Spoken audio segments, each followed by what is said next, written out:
Hello everybody, welcome to my channel. Today I'm going to discuss about colon. So then what is a colon?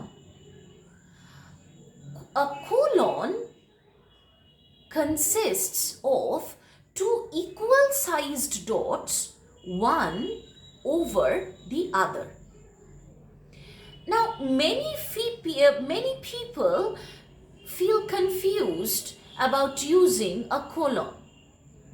But then if we understand the function, we will see that this concept is pretty straightforward. কেমন? Colon আর কিছুই না বন্ধুরা। Colon হচ্ছে একটা vertical লাইনে অথবা একটা standing লাইনে ওপরে একটি বিন্দু আর ঠিক তার নিচে আরেকটি বিন্দু, এবং দুটো সাইজ মোটামুটি এক হয়। ঠিক আছে? ইংলিশ গ্রামারে আমরা কোলন ইউজ করতে গেলে অনেক সময় প্রচণ্ড আশঙ্কায় ভুগি বা বেশ ভয়ই লাগে, বাবা কোলনটা কিভাবে ইউজ করব, না থাক। বাট যদি আমরা এর ফাংশনটা বুঝে ফেলি বা কনসেপশনটা ভীষণ ক্লিয়ার হয়ে যায়, we can confidently go ahead and apply a colon in any particular sentence as and when required. ঠিক আছে? Now, whenever we introduce or whenever we use a colon in a sentence, it usually gives us the silent impression of number one as follows, number two which is oblique are, or number three thus. Colon use করা মানেই একটা সেন্টেন্সে তিনটে জিনিসের একটা জিনিস বোঝানো। কি তিনটে সেই জিনিস? এক নম্বর হচ্ছে অ্যাজ ফলোজ বোঝাতে পারে কোলন, অথবা নাম্বার টু উইচ ইজ বা আর, সিঙ্গুলার বা প্লুরাল অনুযায়ী ইজ আর সেটা বোঝাতে পারে, অথবা দাস বা সো বা হেন্স বোঝাতে কোলন ব্যবহার করেই থাকি আমরা অনেক সময় বা বেশিরভাগ ক্ষেত্রে। Now I will try to give you an appropriate example যাতে বুঝতে আরো সুবিধে হয় আপনাদের। There are three types of muscle in our body: colon, cardiac, smooth and skeletal. কেমন? এখন আমরা এই যে কোলনটা ইউজ করছি, কোলনটা যদি ইউজ না করতাম বন্ধুরা, তাহলে সেক্ষেত্রে কিভাবে সেন্টেন্সটা ফ্রেমড হতো? There are three types of muscle in our body and they are বলে cardiac, smooth and skeletal কিছু তো একটা দিতে হতো লিস্টটা শুরু করার আগে। এখন and they আরটা যখনই আমরা ডিলিট করে দিচ্ছি বা ওমিট করছি বা অ্যাভয়েড করছি, তখন তার পরিবর্তে আমরা সিম্পলি কোলন ইউজ করছি। কেমন? এটা কিন্তু একেবারেই কঠিন কিছু ব্যাপার নয়। Next, we can use colon, or rather we can apply a colon with we can use a colon with lists, as in the case of the previous example. কি করে? There are three types of muscle in our body. colon বলে আমরা করকমের muscle আছে লিস্টটা introduce করছি।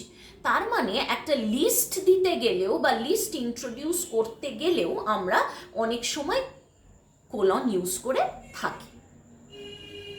কেমন?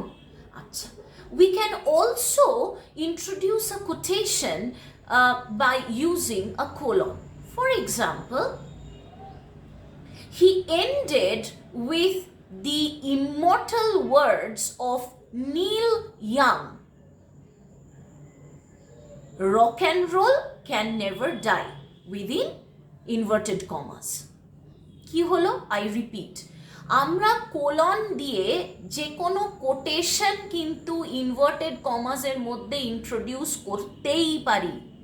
কি কেমন? যেরকম, আরেকবার এক্সাম্পলটা দিয়ে বলি, এবার আপনারা বুঝতে পারবেন। He ended with the immortal words of নীল ইয়াংয়ের কিছু অমর কথা দিয়ে তিনি শেষ করলেন। কি কথা? Rock and roll can never die. এই rock and roll can never ডাইটা উইদিন ইনভার্টেড কমাস আমরা যদি রাখি তাহলে সেটা কিন্তু ভুল কিছু হবে না। হ্যাঁ, সেক্ষেত্রে সেন্টেন্সটা দাঁড়াবে he ended with the immortal lines of Neil Young colon rock and roll can never die within inverted commas. বোঝাতে পেরেছি? ইমর্টাল মানে যেটা নশ্বর নয়, যেটা অমর, যেটা রয়ে যায় চিরকাল। কেমন? Next,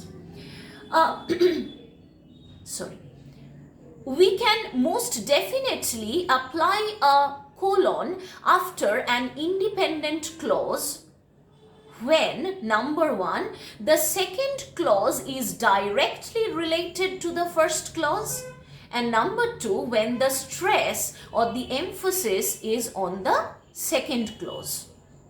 For example, dolphin is not a fish, colon, it is a warm-blooded mammal.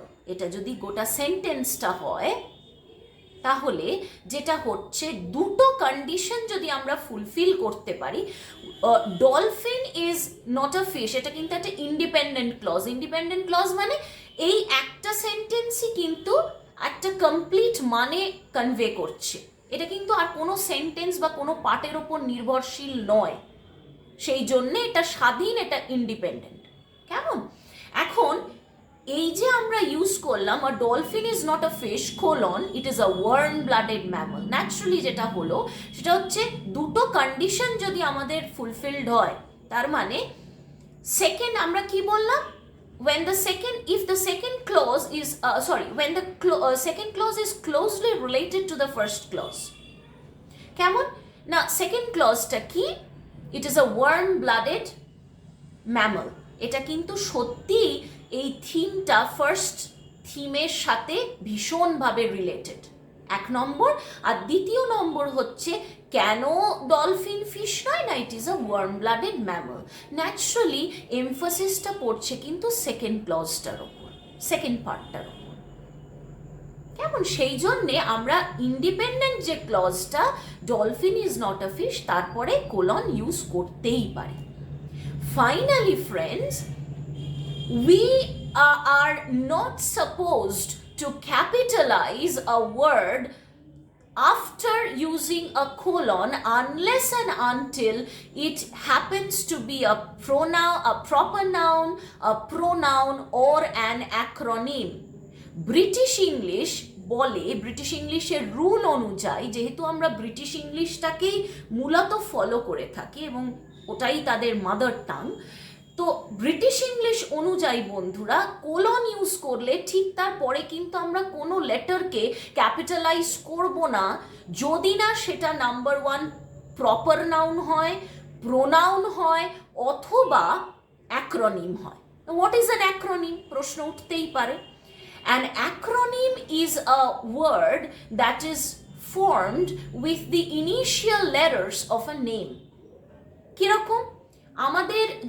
আমাদের কাছে এরকম একটা নাম থাকে যে নর্থ আটলান্টিক ট্রিটি অর্গানাইজেশন, এটা যদি একটা শব্দ হয়ে থাকে তাহলে নর্থ থেকে এন নিলাম, আটলান্টিক থেকে এ নিলাম, ট্রিটি থেকে টি নিলাম, অর্গানাইজেশন থেকে ও নিলাম, তাহলে একটা স্পেসিফিক ধরনের অ্যাব্রিভিয়েশন তৈরি হলো which is নাটো। তাই তো? এই নাটোটাই হচ্ছে অ্যাক্রোনিম। প্রতিটা শব্দের প্রথম লেটার নিয়ে যে শব্দটা তৈরি হয় সেটাই অ্যাক্রোনিম। কেমন? With that friends, I would like to take your leave for today.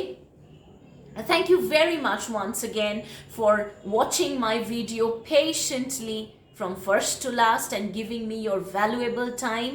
আমি সব সময় বলি যে আপনাদের সাপোর্ট, আপনাদের এনকারেজমেন্ট, আপনাদের ভালোবাসা ছাড়া কোয়েস্টারনেশের জার্নি কিন্তু পুরোটাই ইনকমপ্লিট। এবং যেটুকুনি বেবি স্টেপস আমার চ্যানেল নিতে পেরেছে সেটা কিন্তু শুধুমাত্র আপনাদের জন্যে, এবং এই চ্যানেলটি আগামী দিনেও যদি সত্যি এগোতে পারে সেটা শুধুমাত্র আপনাদের সাপোর্টের জন্যই এগোবে। এটা আমি বিশ্বাস করি এবং মানি। Thank you very much. Good bye.